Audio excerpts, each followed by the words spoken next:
Okay, at this time I'd like to go ahead and read our disclaimer in its entirety. The content shown here is for educational purposes only and does not constitute legal advice. We are not lawyers and do not claim to be. You are encouraged to verify any and all parts of this presentation with your own brand's legal counsel.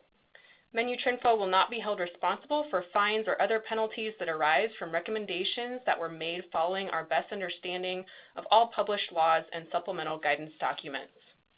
This webinar contains material protected under international and federal copyright laws and treaties.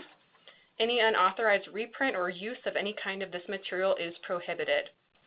No part of this webinar may be reproduced or transmitted in any form or by any means, electronic or mechanical, including photocopying, recording, or by any information storage and retrieval system without expressed written permission from Menu Trinfo, LLC, the author and publisher.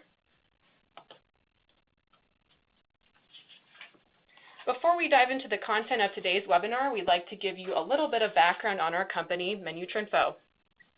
Menu Trinfo is a mashup of the words menu nutrition information, which describes what we do. We are a full-service nutrition consultant to the industry. We provide nutrition information through our proprietary software and database, as well as allergen identification, gluten-free menu reviews, specialty menu development, and menu labeling consulting. We also have the only ANSI-accredited food allergy training program in the nation through Allergen. Allergen is the leading food allergy and gluten-free training program for food service. The Allergen suite of courses are designed to cater to various food service professionals and settings, including restaurant managers, hourly employees, chefs, university dining halls, university resident advisors, and primary and secondary school staff. And finally, a newer branch for our company, for us, encompasses our gluten-free and food allergy audits. You can go to kitchenswithconfidence.com to learn more about that. We wouldn't be able to do what we do without our incredible clients, and we have a handful of them on the call today, so thank you all for joining us. This slide shows just a few of the incredible brands we have the honor of working with. We want to keep the sales talk here to a minimum, but if after this webinar you are interested in learning more about our services or what our nutrition partnership looks like, please feel free to give us a call. We'll be sending out an email to all the participants today with our contact info, and we would love to hear from you. So with all the housekeeping tasks now behind us, let's go ahead and dive into the webinar. Our speaker today is Claire Willis, who is the Director of Nutrition here at Menu Trinfo. She has been with the company for over 4.5 years and has seen the full growth and evolution of menu labeling and other food-related legislation during that time. She has led dozens of menu labeling webinars as well as privately hosted menu labeling workshops by brands across the country. Claire has worked with hundreds of different food service establishments around the country and has seen what can go awry when product substitutions aren't handled correctly. She's able to offer a unique insight into this area of food labeling and its importance in relaying important nutrition and allergen information to diners. So with that, I'll go ahead and hand it over to Claire.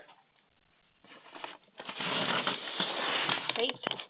Thank you, Lori, for the introduction, and thank you all for joining us here today. So I'd like to kick things off with a quick poll question. So if you could go ahead and type in your response in the chat box on your screen, that would be much appreciated. So for those of you who work in the food service industry, how often would you say you make product substitutions? Or how often you see them come through the door? Or are your order guides pretty nailed down? And if you could just type in your answers here. As needed, I'd like to think infrequently. Someone said 90% of the time. Someone said, I have no idea. Someone said a couple times a week. Someone said once a week, 2% of the time. So we are seeing quite a few different answers here. And a second question, do you think that product substitutions could cause any potential problems? Are there any problems that you've seen yourself, maybe those folks who say that they get product substitutions pretty frequently? Any issues that you've had? So yes, yes, yes. Change in allergens and posted nutrition, yes. Awesome. Okay, Well, I'm guessing that you all know the answer to that question. Otherwise, this would be a very short webinar. Okay, so let's use a really simple example here just to talk about product substitutions.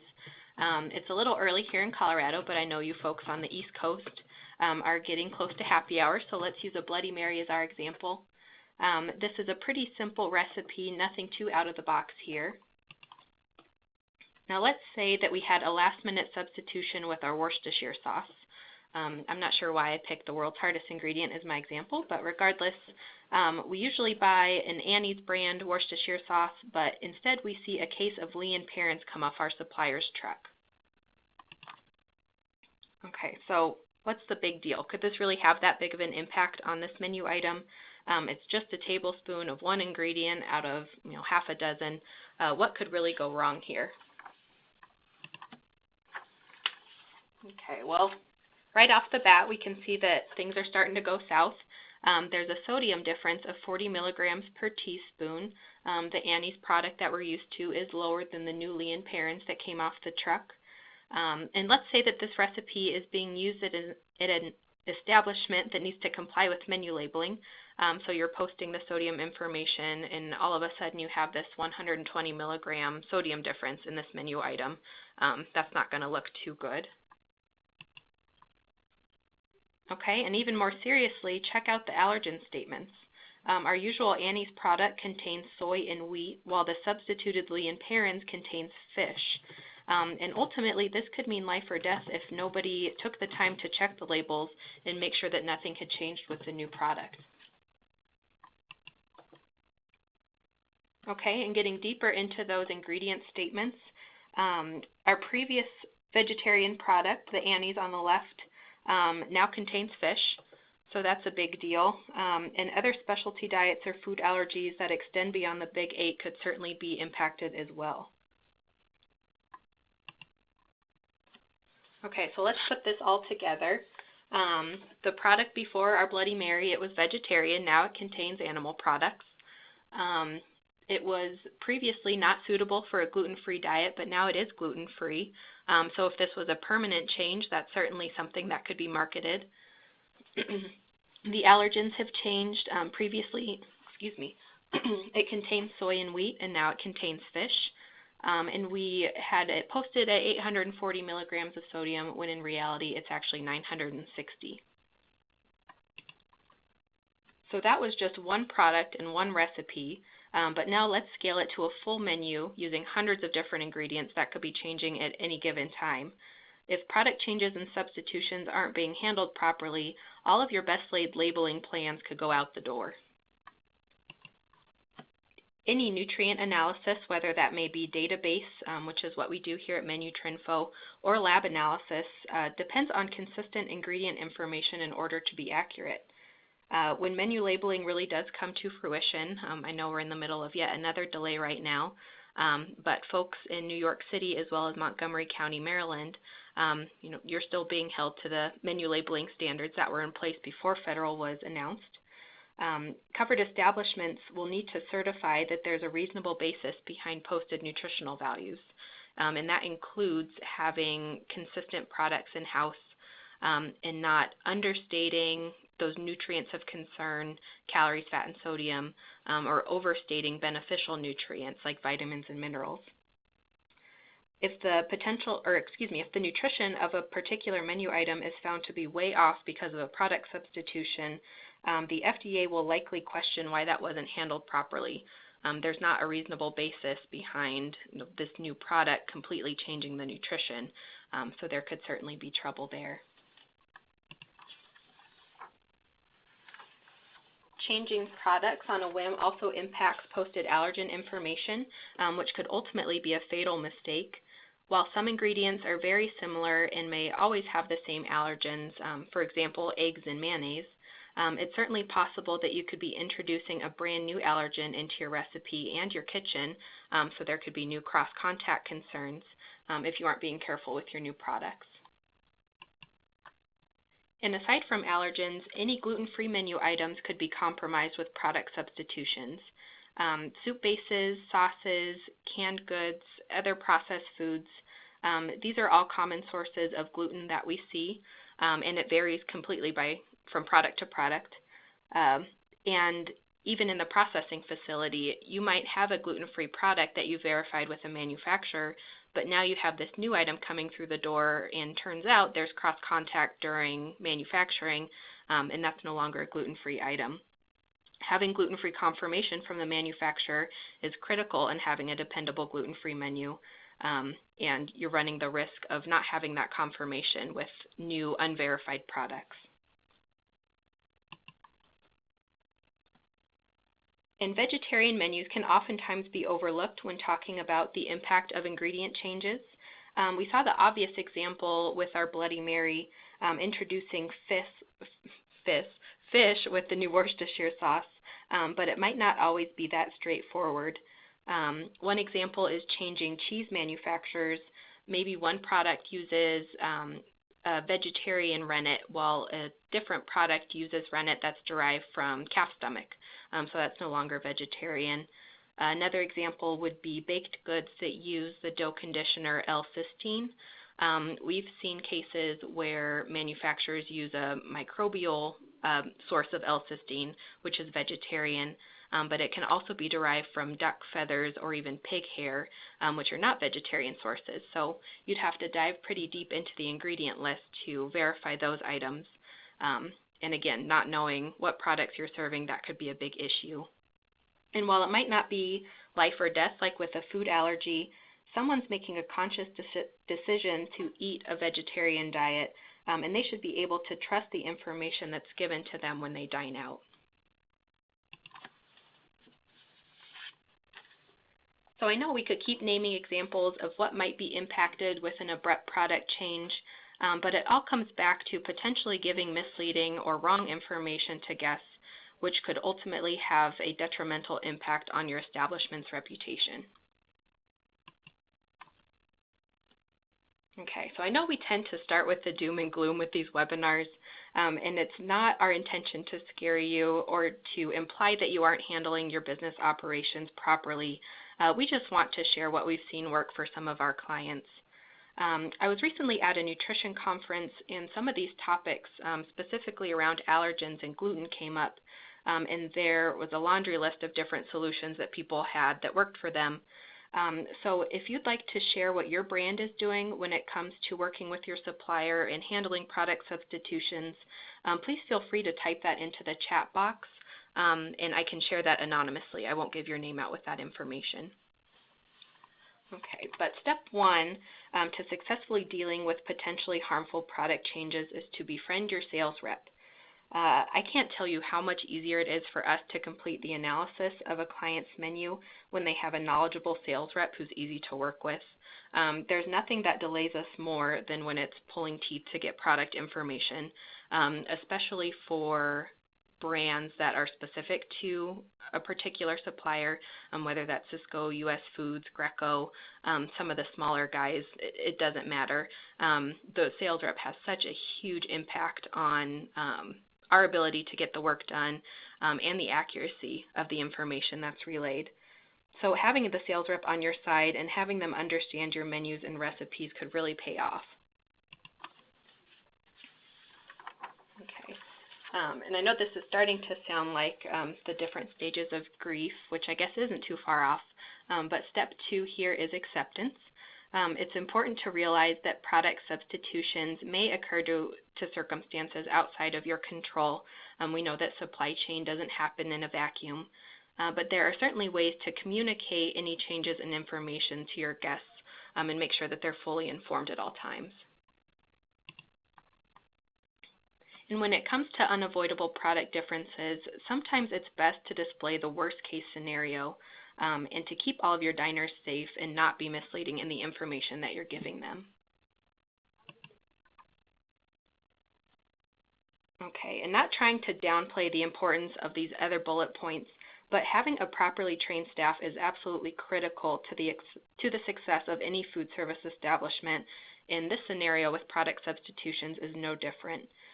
Ensuring that your staff knows what to do when a new product is delivered could determine whether or not you get slapped with a menu labeling lawsuit if your nutrition is incorrect, or potentially if one of your diners goes to the hospital if the allergen charts that you provide are no longer accurate. And finally, knowing that sometimes things are out of our control, learning to utilize disclaimers on your menus could be a very powerful tool. So let's go through each of these topics, starting with your sales rep. And for this individual to be able to fully understand your product needs, it's important that they understand your menu. Do you offer full nutrition information to your guests? Do you offer gluten-free options? Do you have allergen charts? And what are your non-negotiables when it comes to products? Speaking back to that nutrition conference that I went to, I guess it was a couple months ago, there were quite a few big brands that had a no new allergen policy. So when a product gets substituted, maybe something gets discontinued, there's a food recall. We'll go into the different possibilities later on. But for some reason, they can't get the same product that they're used to. They have a policy in place, and it's in their contract with their supplier, that any substitutions cannot introduce one of the new, any of the top 8 allergens that wasn't already being displayed. And an example that came up was with a cheesecake. There's this brand, and one of their top-selling desserts is a cheesecake, and it contains egg, milk, and wheat. So there were guests that would come in and religiously order this cheesecake knowing that it had these 3 allergens. And one day, I don't know if there was a problem with the product, if it got recalled, but unbeknownst to this brand, their cheesecake product was substituted with a different one that had almonds in the crust. So if they hadn't checked the label when it came through the door, they had the proper training in place, they would have been unknowingly serving tree nuts to guests that had always known this product is containing egg, milk, and wheat. So that's a pretty big deal. Even with nutrition, with menu labeling looming, federal regulations are coming our way, potentially, May of 2018. Setting restrictions for calories, fat, and sodium could also help in preventing understating nutrients of concern, which is really something the FDA is going to be looking for. Okay, and I know with a lot of our clients, they run into situations where 2 different brands of the same product have to be used. This could be due to distribution limitations, or we've had 2 different bakeries creating the same product, and there's a cross-contact concern with an allergen.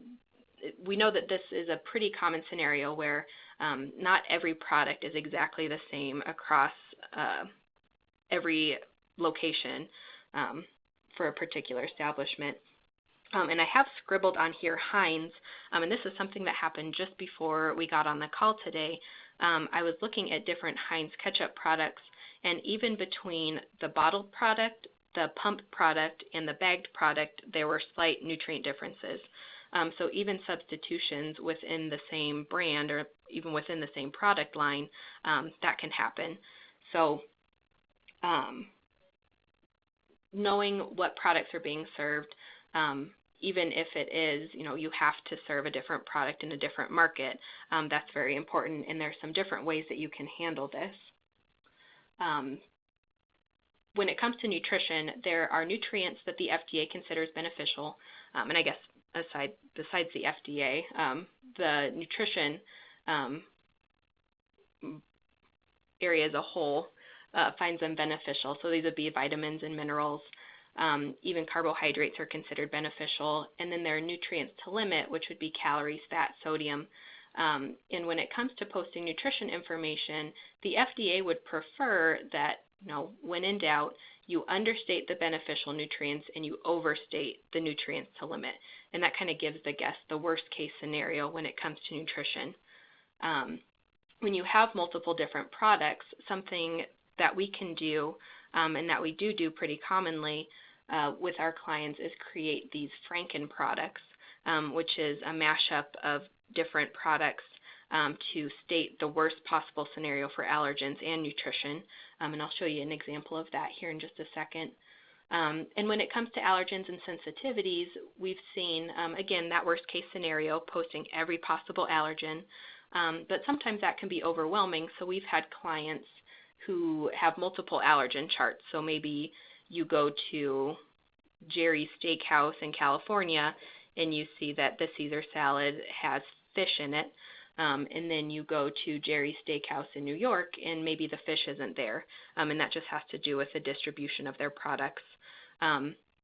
We've certainly seen that work for some of our clients, but sometimes guests, especially if a chain restaurant, they don't understand the behind-the-scenes workings of a restaurant, and they might assume that every single product is the same and the allergens are the same, so they might not think to check the allergen chart if they're dining at a different location. So just a word of warning there. And then finally, cross-contact concerns.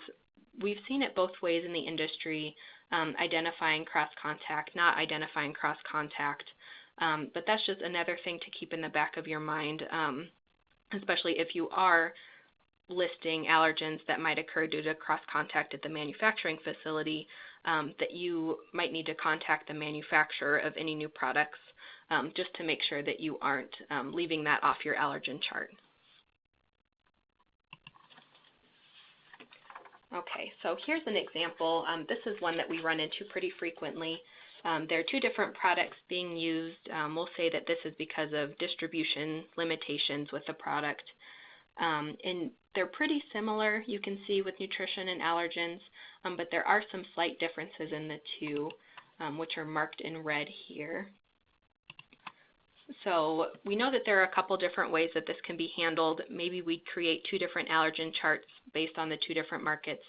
But a more common solution and a more agreeable solution that we found is to create this Franken product where we declare the quote-unquote worst-case scenario. So we take the higher calories, which would be that plain hamburger bun, the higher sodium from the sesame seed bun, and then go ahead and declare all of the allergens that might be present. That way we can have a guest dine at any of our locations and be covered both on nutrition and allergens.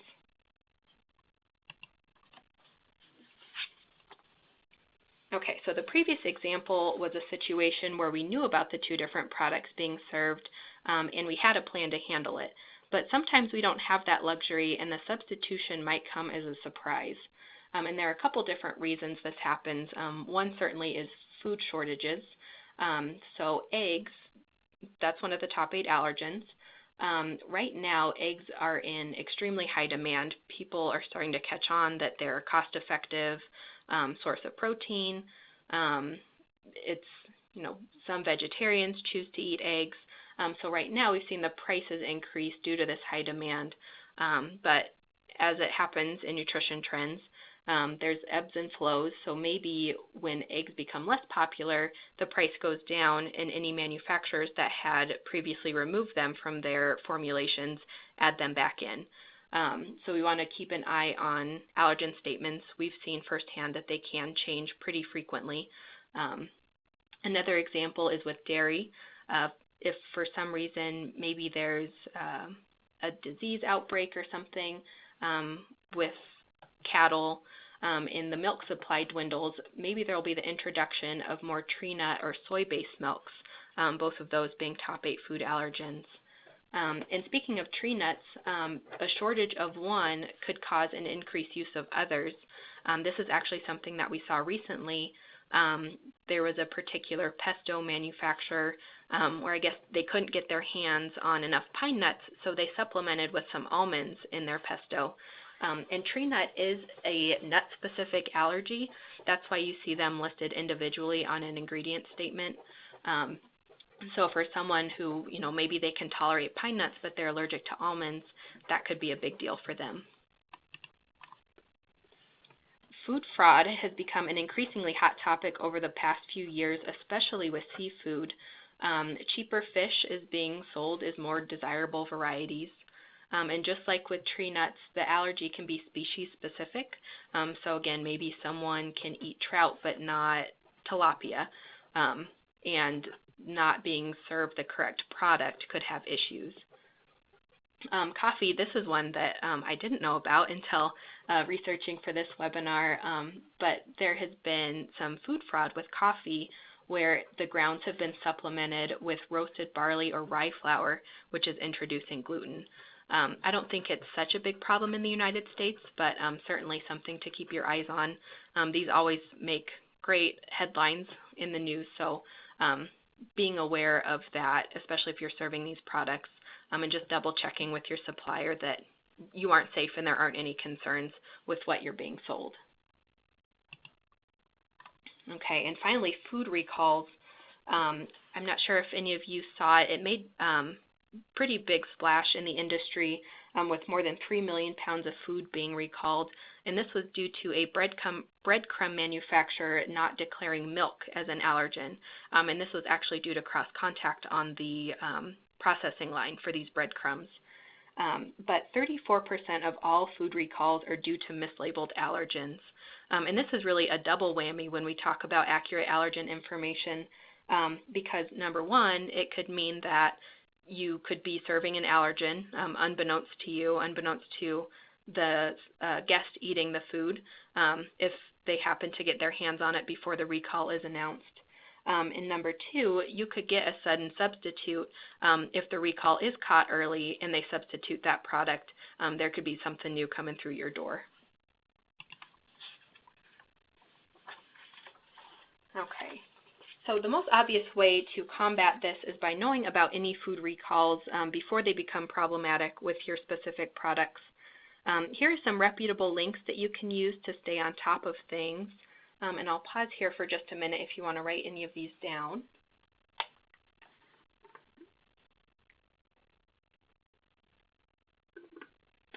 Okay. Okay, so this has been teased a couple of times already, but making sure your staff is trained on how to accept deliveries and how to read labels is a huge step in maintaining the integrity of your labeling efforts.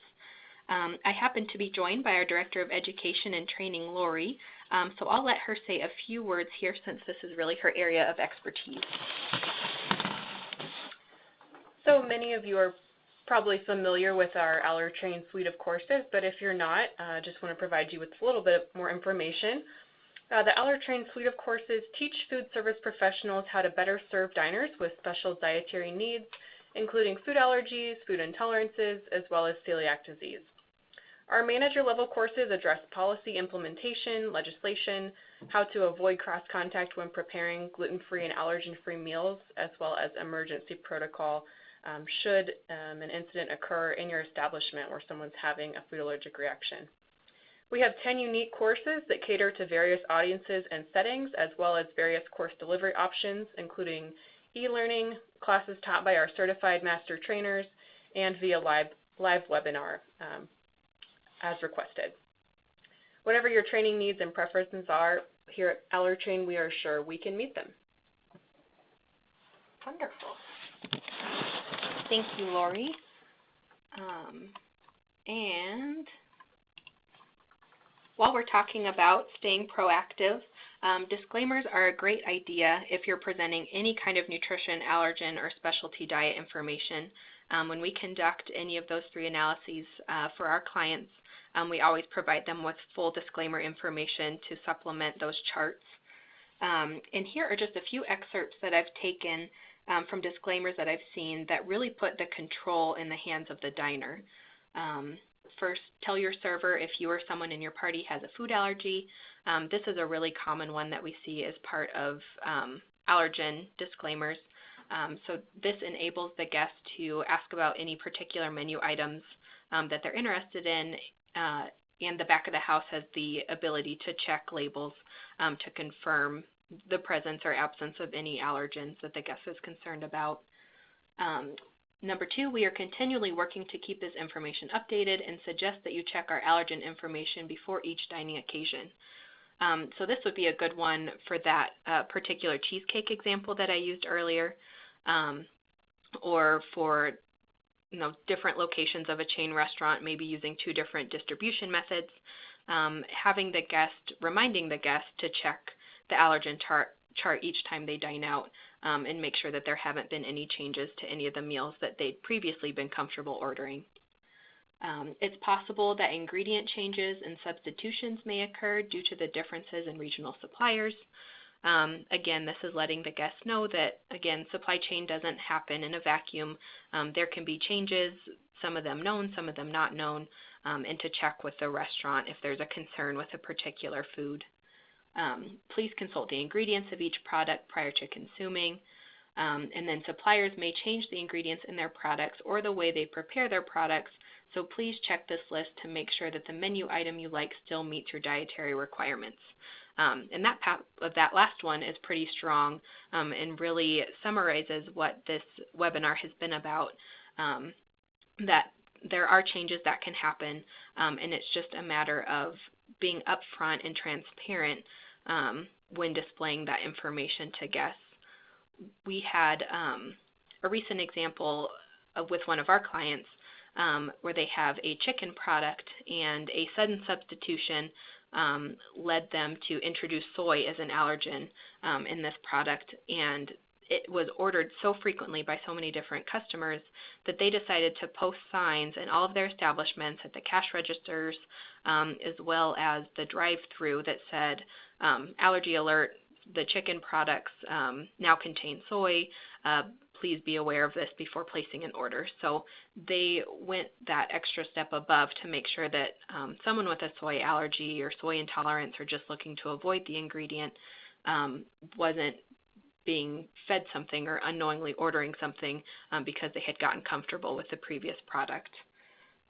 So being transparent with your guests and letting them make a fully informed decision based on their needs and comfort level is always the smartest route to take. Okay, and putting everything together, the big takeaway message is that one seemingly small product could have a major impact on the rest of your menu. And having a policy in place to properly handle these substitutions, both the ones that are known to you due to distribution challenges, or the ones that may come as a surprise due to recall, fraud, shortages, any of those scenarios, handling those properly could ultimately determine the reputation of your establishment. Okay. And with that, I'm going to hand it back over to Lori. All right, we've been writing down your questions, and we'll get to those in just a couple minutes. But before we do, we wanted to share our next webinar topic with you. Coming your way in July is a very important webinar entitled Universities Leading the Charge in Food Allergy Safety. For most young adults, starting college is a new, exciting experience. For students with food allergies, it can be nerve-wracking entering a new environment, wondering if they will be kept safe from their allergens. In this webinar, you'll learn how your university food service team can help keep your food allergic and celiac college students safe and included. Several schools across the U.S. are leading the charge in food allergy safety, and there is much to be gained from their example. We are excited to announce that our guest speaker for this webinar will be Beth Winthrop, who is the Senior Manager and Health and Wellness Senior Registered Dietitian for Sodexo Universities. Beth's goal is to help college students establish lifelong healthy habits. With the development team, Beth lends a nutrition focus to all aspects of operations, as well as developing specific wellness offers. Beth coordinates the Campus Dietitians Network and works with students, athletes, parents, coaches, student health services, and managers to meet special nutritional needs. Beth developed Sodexo's Simple Servings program, which is the allergen-safe resident dining option, which also won Food Management's 2013 Best Wellness Concept. We love Beth Winthrop, so we hope you'll join us for this webinar on July 25th. Like all of our 2017 educational webinars, this will be approved for one continuing education unit at level 2 through the Academy of Nutrition and Dietetics. There will be a registration link in the post-meeting email headed your way after this call, so you can be sure to register for this exciting event. And finally, just to recap before we get into questions, Here are some suggestions that we do have after today's webinar. The first is to fill out the survey that will be hitting your email once we sign off here. We do take your comments and criticisms to heart and want to know what we did well and what we can do better, so please hit us with your honest feedback. And again, for those of you on the call who are interested in receiving those continuing education credits from the Academy of Nutrition and Dietetics, the post-meeting email will contain a completed proof of attendance that you can simply fill out and submit to the Academy to redeem those hours. And finally, to stay up to date with current news, legislation, and more, we encourage you to sign up for our newsletter at menutrinfo.com. With all the potential changes coming to the food industry this year, this is a great resource for you and your brand. So at this time, we'd like to go ahead and answer some of the questions we've been receiving during the webinar today. And it's not too late to type in your questions, so if anything comes to mind in the next few minutes, feel free to type that in the chat box. We do have plenty of time for questions today. So the first question we have is, what if my back-of-house staff doesn't speak English? That's a great question, and certainly one that's prevalent in the food service industry today. We do have some resources, not trying to be salesy, but we do have some bilingual resources, both in our training department, as well as we have aller cards that show the top 8 food allergens, and some common names for those allergens on food products, and those are both in English and Spanish. But this is important to think about as you consider training for your staff. Having posters up in the back of the house that are in both English and Spanish, and if you have other languages spoken, making sure that those individuals are being accounted for, and that they have the resources that they need to be successful. Just to bring in a recent example, I'm sure some of you have seen what happened with Panera recently, with a father placed an online order for his daughter who had a peanut allergy, and he wrote no peanuts, and when they got the sandwich, there was a glob of peanut butter in the middle of the sandwich, and that particular Panera location has said that there was a language barrier, which is how that mix-up happened, and that's not an excuse. The training should be provided to every staff member, and make sure that it's understood, whether that's using symbols instead of specific words in English or Spanish, but it's important to accommodate all of your staff members when it comes to important stuff like allergy training. Okay, the next question is, can I tell my sales rep to only send specific brands of products? Would that protect me? So you can certainly have that discussion with your sales rep. We know in our work with clients that there are certain distributors that are easier to work with, that there are some that understand the importance of nutrition and allergen information more than others. But to answer your second question, which is, will this protect me? Going back to that Heinz product, if you say only sell me Heinz ketchup, but they happen to have a better deal on the 10-pound bag opposed to the pouch pack, and there's all of a sudden a 40 milligram sodium difference, that's still going to have an impact on what you're serving. So I would say more important than the brand would be having the conversation with your sales rep about ingredients, especially allergens, as well as nutrition. So maybe you say, for my ketchup, I use it quite a bit in my menu. I want to make sure that there's no more than 200 milligrams of sodium per tablespoon. And then they should be able to help accommodate what you're looking for. If not, money talks. And I'm sure there would be plenty of other distributors who understand the importance of having accurate nutrition and allergen information, and would be willing to help you out with your efforts. Great. The next question says, do you have training that goes over nutrition, or is it just for allergens?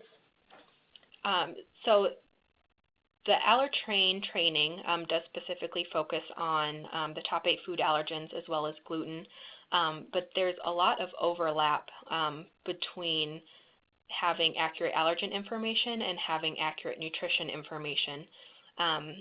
We talked about a reasonable basis behind your posted nutritional values, and a part of that could be staff training. So just like with having accurate allergen information, it's dependent on using the right ingredients, which is the same case with nutrition. The right cooking method, so cooking something on a flat top grill, there might be a different risk of cross contact than cooking something in a deep fryer.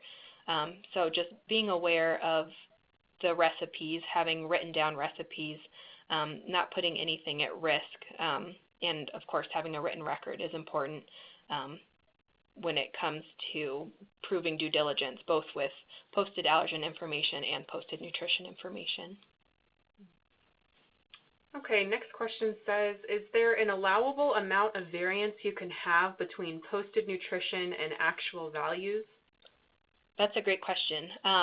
So with the retail food, some of you might have heard of the 80-120 rule, and this goes back to those beneficial nutrients versus nutrients to limit.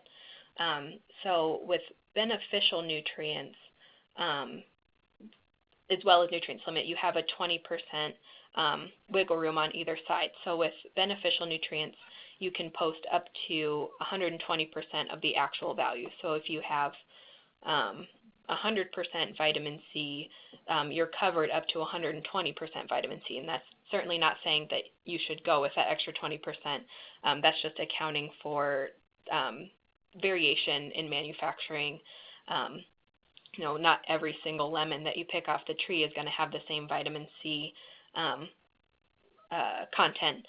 So that's what that 20% wiggle room's for. Same with nutrients to limit.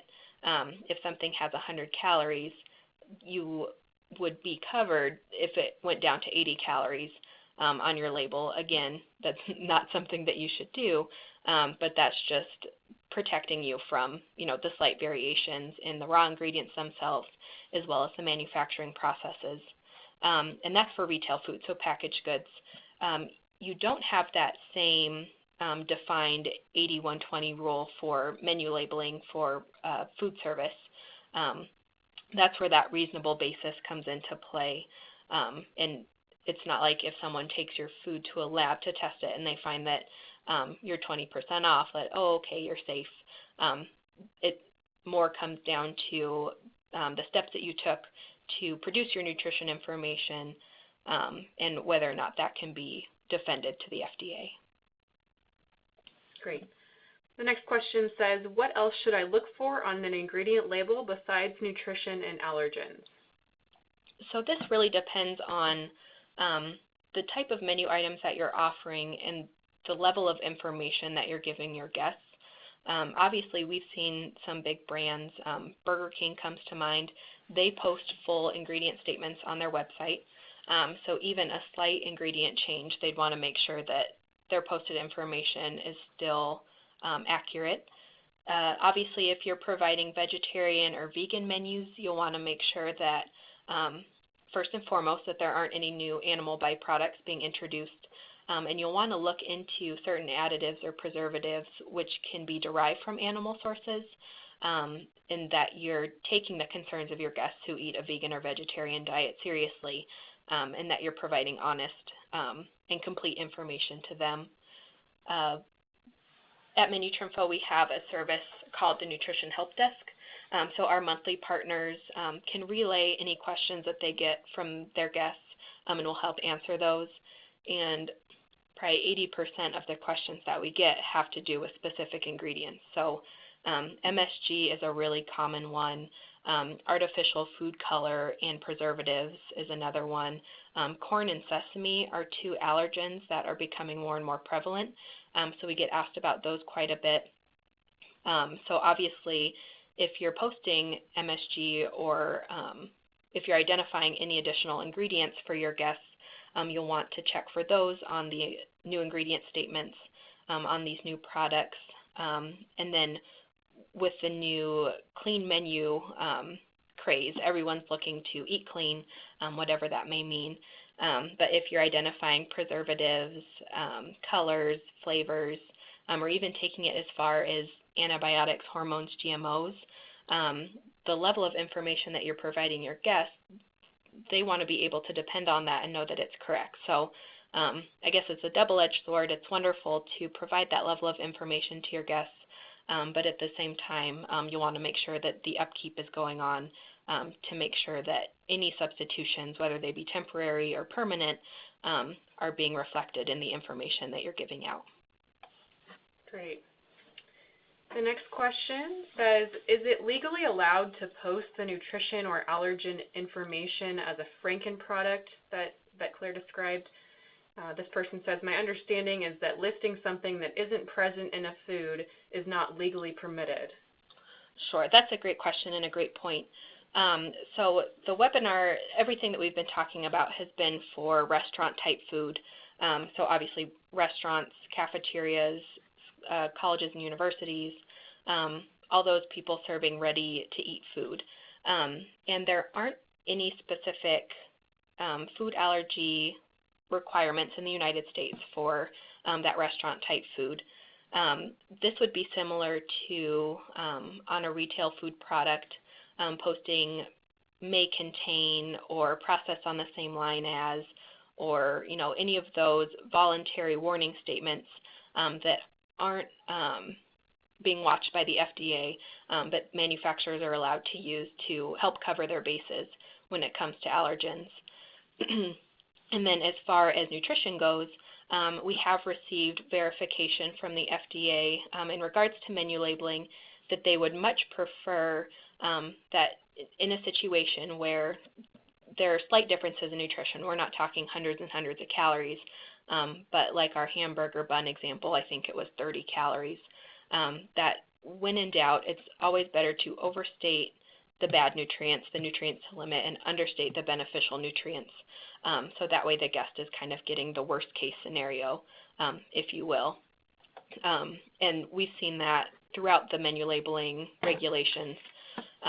For example, with pizza ingredients or other foods that come with toppings, even if you reduce the amount of toppings given based on the number of toppings ordered. So for example, if someone orders just a pepperoni pizza, they get 10 pepperonis, but if they order pepperoni and sausage, then they only get 8 pepperoni.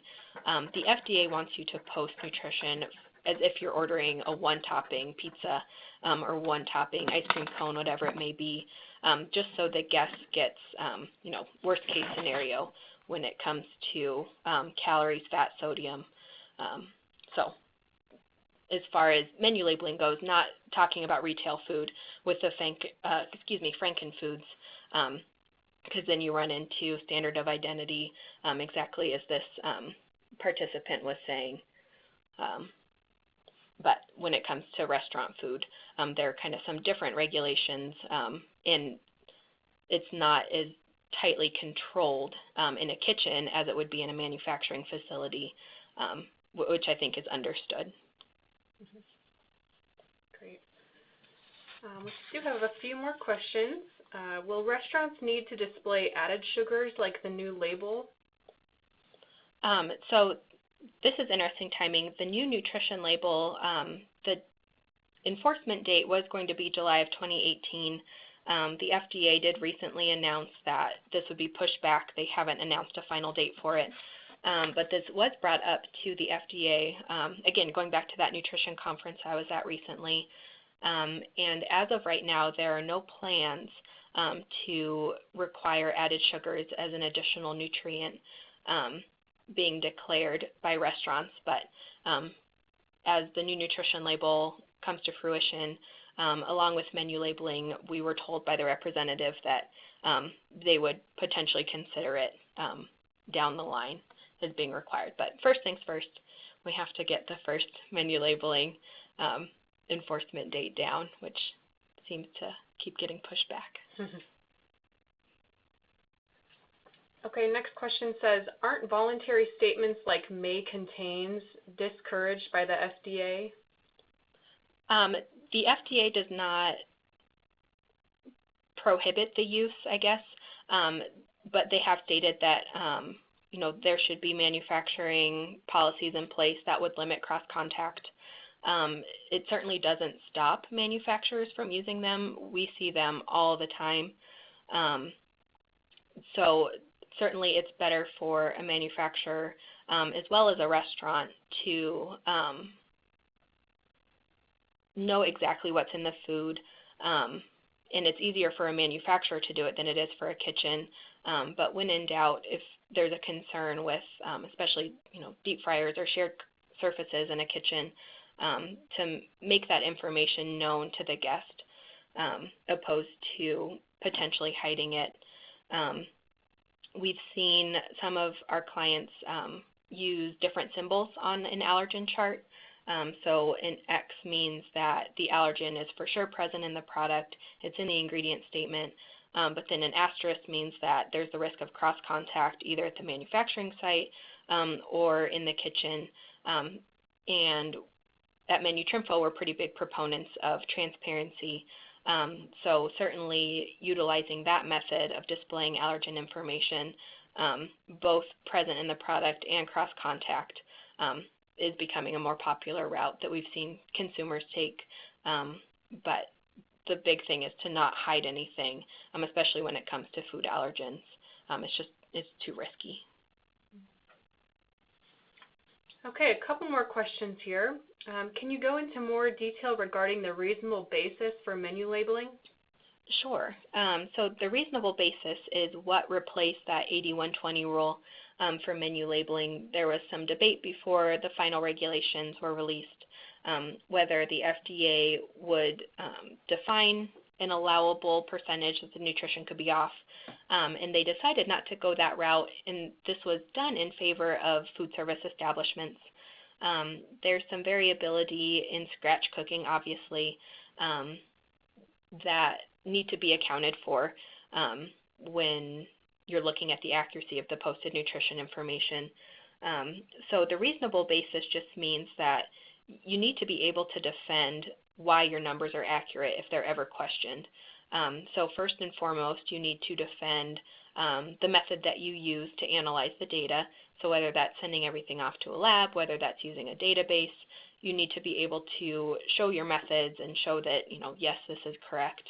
And then the second step is showing why the information is accurate at the store level, so that all of the staff there have the resources that they need, a secure order guide, printed recipes, proper training, all of those components that go into serving accurate food and consistent food. You need to be able to show what you've done and the steps that you've taken to make sure that the staff knows what they should be serving and that information can be trusted by guests. Great. And one final question. If a substitution is only going to be used for a few days, do I need to change my nutrition and allergen info? So I guess this depends, number one, on if anything new is being introduced. Maybe if it goes down by 10 milligrams of sodium or 5 calories or whatever, that's not a big deal. But if there's a huge jump in nutrition, or if there's a major change in a food allergy, maybe a better solution would be trying to find a different product if that's at all possible. And if not, then being transparent to your guests. So we had that example earlier of the soy in the chicken product. So maybe if, for a week you now have tree nuts in something, putting up signage in your store letting guests know that, due to unforeseen circumstances, we now have tree nuts in menu items X, Y, and Z, and just letting consumers decide that, if they want to order that menu item, or if they have a food allergy or intolerance or whatever, that they choose not to order that menu item. That's so much better than having someone come in and have a reaction to a food that they previously thought was safe and no longer dine in your food establishment, opposed to maybe deterring them for a week until you get your regular product back. So it just depends on the specific situation, the information that you're providing your guests, and then the level of transparency that you want to provide. Great. Thank you, Claire, and thank you everyone for tuning in today. That concludes today's webinar. We hope you'll join us next time. Have a great day.